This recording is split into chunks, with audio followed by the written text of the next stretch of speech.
जर का तुम्ही कर्ज घेतलेलं आहे किंवा नवीन कर्ज घेण्याच्या तयारीमध्ये आहे, तर आर-बी-आयने तुमच्यासाठी मोठं गिफ्ट दिलेलं आहे या नवीन वर्षामध्ये आणि हे गिफ्ट आहे आर-बी-आयचे नवीन नियम, ज्यामुळे तुमचा मोठा फायदा होणार आहे. यातला पहिला नियम आहे, की आता आपला सर्वांचा क्रेडिट स्कोअर हा 7 दिवसामध्ये अपडेट होणार आहे, जो पहिले 15 दिवसामध्ये अपडेट व्हायचा आणि याचा फायदा त्या प्रत्येकाला होणार आहे, जे वेळेवर आपल्या इन्स्टॉलमेंट भरतात, वेळेवर आपल्या ई-एम-आय भरतात आणि त्यामुळे त्यांचा सिबिल स्कोअर हा लवकर वाढणार आहे आणि सिबिल वाढल्याच्या नंतर बँकमध्ये जाऊन तुम्हाला व्याजदर सुद्धा कमी करता येणार आहे आणि व्याजदर कमी झाल्याच्या नंतर तुमचा फायदा होणार आहे. दुसरा नियम असा आहे, की आर-बी-आयने बँकांचा स्प्रेड रिड्यूस करण्याचा जो 3 वर्षाचा लॉक पिरियड होता, तो आता काढून टाकलेला आहे. या अगोदर बँक लोन इश्यू केल्याच्या नंतर 3 वर्षापर्यंत त्याचा इंटरेस्ट रेट कमी करत नव्हत्या.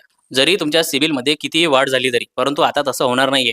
तुमच्या सिबिलमध्ये वाढ झाल्याच्या नंतर बँक ह्या 3 वर्षाच्या आतील कर्जांचे सुद्धा व्याजदर कमी करू शकतील आणि यामुळे तुमचा मोठा फायदा होणार आहे. माहिती आवडली असल्यास व्हिडिओला लाईक आणि शेअर करा आणि अशाच बँक, इकॉनॉमी आणि फायनान्शियल रिलेटेड व्हिडिओसाठी मला फॉलो करा.